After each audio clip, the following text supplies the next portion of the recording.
எல்லோரும் எப்படி இருக்கீங்க? நல்லா இருக்கீங்களா? வாங்க இன்றைக்கி நம்ம முட்டை கொத்து சப்பாத்தி எப்படி பண்ணுறதுன்னு பார்க்கலாம். நான் வந்து ஒரு 20 சப்பாத்தி இருக்குங்க. நல்லா சின்ன சின்னதாக கட் பண்ணி வச்சுருக்கேன் சிஸ்ஸரில். ஒரு பேன், அகலமான பேன் வச்சாச்சு. சைடில் வந்து எம்டி சால்னா. நீங்கள் இதுக்கு பதிலாக சிக்கன் குழம்பு கூட செஞ்சு சாப்பிடலாம். இந்த சால்னா ரெசிபி வேணும்னா கட்டாயம் கீழே கமெண்ட் செக்ஷனில் கேளுங்க. இப்போ நம்மளுக்கு பேன் நல்லா சூடாயிருச்சு.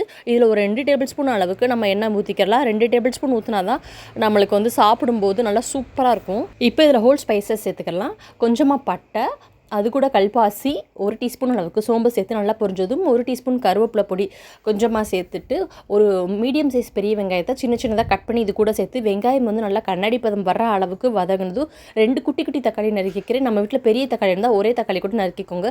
இப்போ வெங்காயம் தக்காளி எல்லாம் நல்லா வதங்குறதுக்கு ஒரு 1/2 டீஸ்பூன் அளவுக்கு மட்டும் உப்பு சேர்த்து, 1/2 டீஸ்பூன் அளவுக்கு இஞ்சி பொடி, பூண்டு பொடி 2யும் சேர்த்துக்கலாம்.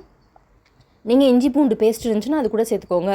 இப்போ 1 டீஸ்பூன் தனி மிளகாய்த்தூள், ஒரு 1/2 டீஸ்பூன் கரம் மசாலா தூள் சேர்த்து 2 நிமிஷம் நல்லா வதங்கினதும் ஒரு 4 முட்டையை இது கூட உடச்சி ஊற்றிட்டு 1/2 டீஸ்பூன் மிளகுத்தூள் சேர்த்துக்கிறேன்.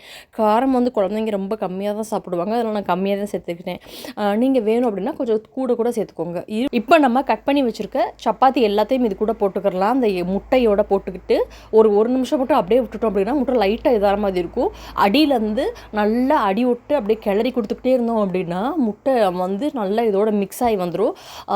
நம்ம ரெடி பண்ணி வச்சுருந்தா எம்டி சால்னாவில் வந்து ஒரு கரண்டி இது கூட சேர்த்து நல்லா இந்த சால்னாவை எல்லாத்தையும் இந்த சப்பாத்தி கூட மிக்ஸ் பண்ணிக்கலாம். காரம் வந்து கொஞ்சம் நீங்கள் நல்லா சாப்பிடுவீங்க அப்படின்னா தூக்கலாக இருந்துச்சுன்னா செம சூப்பராக இருக்கும்.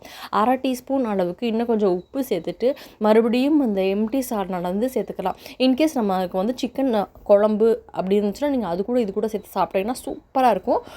சிக்கன் சால்னாவும் சூப்பராக இருக்கும். எல்லாத்தையும் நல்லா கைவிடாமல் இந்த மாதிரி கிளறி எடுத்துகிட்டு ஒரு 2 நிமிஷம் அதை விட்டோம் அப்படின்னா நல்லா இந்த மாதிரி வந்துருங்க.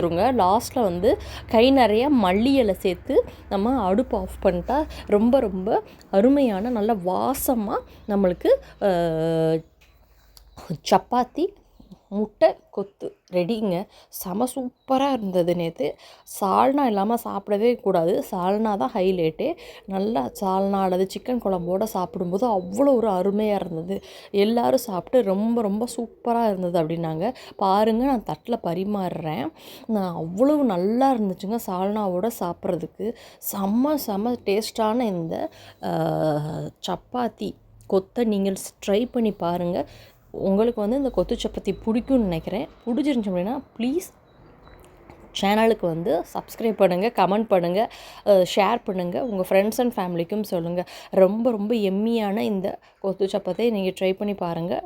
சால்னா வேணும் அப்படின்னா கட்டாயம் கீழே கமெண்ட் செக்ஷனில் சொல்லுங்கள். ஆஹா, அவ்வளோ டேஸ்ட்டாக இருந்ததுங்க. இன்னொரு வீடியோவில் இதே போல் நான் உங்களை சந்திக்கிறேன். அது வரைக்கும் நன்றி, வணக்கம், டாட்டா, பாய்.